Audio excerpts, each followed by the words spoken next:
Andre sat on the edge of his king-sized bed, staring at the scattered prescription pills on the floor. The room was dim, illuminated only by the flickering light of the massive flat-screen TV mounted on the wall. His phone buzzed relentlessly on the nightstand, texts and calls pouring in from his manager, groupies, and friends he couldn't even remember meeting. He ran his hands through his braids, shaking his head at the chaos that was his life. The air smelled of weed and stale alcohol, a reminder of last night's party. He had no idea when it ended or who was still passed out in the mansion. All he knew was the gnawing emptiness inside of him that fame hadn't filled. The news played softly on the TV. The anchor spoke about another celebrity overdose, a young rapper who had been Andre's opening act a year ago. "He died chasing what I'm chasing," Andre muttered to himself. But before he could reflect too long, another buzz from his phone broke the silence. It's all noise, he thought, but he picked up the phone anyway. His manager's name glared at him from the screen. "Yo," Andre answered, his voice hoarse from the combination of late-night partying and too many sleepless nights. "Where you at, Dre? We got the interview with Hot 97 in 2 hours. Don't flake on me, man. The album drop is next week."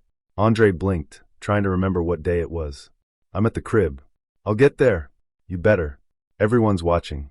We need you sharp. You got that next tour coming up, and the label's expecting you to deliver." Andre hung up without a word and threw the phone across the room, hearing it shatter against the wall. Everyone was expecting him to deliver, always. But what no one cared to ask was how he was supposed to keep it together. Standing up, Andre made his way to the bathroom, hoping a shower would wash off the grime of last night, both literal and emotional. The mirror over the sink reflected someone he barely recognized, a 29-year-old man with bloodshot eyes and a heavy weight behind them. The tattoos on his face seemed more like a mask than a mark of pride these days. He looked like a ghost of the person who started chasing this dream a decade ago, back when it was all about the music. His hand shook as he turned on the water, and he couldn't ignore the aching hollowness in his chest. He had everything he thought he wanted, money, women, cars, but it never felt like enough. He'd sold out arenas, had platinum records, but something was missing, something that fame couldn't fill. "God, if you're out there," Andre muttered under his breath, though he wasn't sure he believed in anything anymore. "I need something more than this." As soon as the words left his lips, a chill ran down his spine, and for the briefest second, he swore he heard a voice. It wasn't loud, not even a whisper, but it was clear in his mind. "Walk away." Andre froze, staring into the running water, wondering if the drugs were playing tricks on him. He shook his head and stepped into the shower, trying to wash the feeling away. But the sensation stuck with him, the urge to walk away, to leave it all behind. The radio station was buzzing when Andre arrived. Fans lined the sidewalk outside, shouting his name, snapping photos, and waving posters of his latest album cover. Inside, the team at Hot 97 greeted him with wide smiles and excited chatter. He shook hands, took photos, and played the part, but all he could think about was the voice he'd heard that morning. In the studio, the host, Big T, kicked off the interview with his usual bravado. "We got the hottest artist in the game with us today, the one and only Andre Dre-Money Thompson.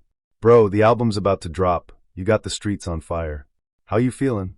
Andre forced a grin. "Yeah man, I'm blessed. We worked hard on this one." The interview went on, touching on the usual topics, his rise to fame, his inspiration, his upcoming tour. But when Big T asked about the pressures of the industry, Andre hesitated. "You know," Andre started slowly, "people see the glitz and glam, the money and the women. But it ain't all what it seems." Big T leaned in, intrigued. "What you mean, Dre? You soundin' a little deep right now." Andre glanced around the room, feeling the weight of eyes on him. His manager stood just outside the glass window, staring at him like a hawk. Andre swallowed, feeling the lump in his throat grow. "I mean, people think this life is everything. But I've been feeling like there's something missing, you know?" Big T raised an eyebrow. "You talking about God or something?" Andre blinked. He hadn't planned on saying that, but somehow the words came out. "Yeah, maybe. I don't know, man. I just been feeling lost." The room fell silent for a second, a tension hanging in the air. Big T, always the entertainer, laughed it off. "Yo, Dre-Money talking, about getting spiritual on us. That's real though, bro. You gotta stay grounded in this industry." But Andre wasn't laughing. His mind kept going back to that voice he heard this morning. Walk away. He didn't know where the thought was coming from, but it gnawed at him. The fame, the money, the lifestyle, it all felt like a trap, a cage he'd willingly walked into but now couldn't escape. Later that night, Andre sat alone in his recording studio, the dim red light giving the room a dark, almost sinister glow. He played back a track he'd been working on, but the lyrics felt empty, hollow. They were all about the same things: money, power, sex, but they didn't resonate with him anymore. He'd been rapping about these things for years, and suddenly they felt meaningless. He rubbed his hands over his face, exhausted but unable to sleep. The temptation to pop another pill was strong, but instead he reached for his Bible. It had been collecting dust on a shelf for years, a gift from his grandmother before she passed. He opened it, flipping through the pages aimlessly until he landed on a verse that caught his eye. What good is it for someone to gain the whole world, yet forfeit their soul? The words hit him like a punch to the gut. He had gained everything: fame, fortune, the world, but he felt like he had lost his soul in the process. He had been running from God, drowning out that voice with drugs and success. But no matter how high he climbed, that empty feeling inside him only grew. Suddenly, the door to the studio swung open, and his manager stormed in. "Dre, we need to talk," he said, his voice tense. "I just got off the phone with the label. They want another single, and they want you back on tour next month. You gotta stay hot, man. We can't slow down now." Andre shook his head. "I can't do it, man. I'm tired." His manager's eyes widened.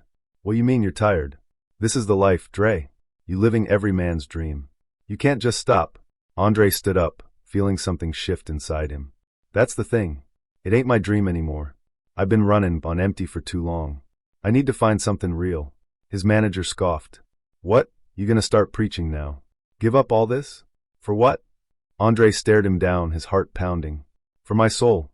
The room was thick with tension. His manager looked at him like he was crazy, but for the first time in years, Andre felt a sense of clarity, a peace that he hadn't felt in a long time. "You walk away from this, Dre, you're done," his manager warned. "No comebacks, no second chances." Andre nodded slowly, the decision already made. "Then I'm done." And with that, he walked out of the studio, leaving behind the fame, the fortune, and the life that had once defined him.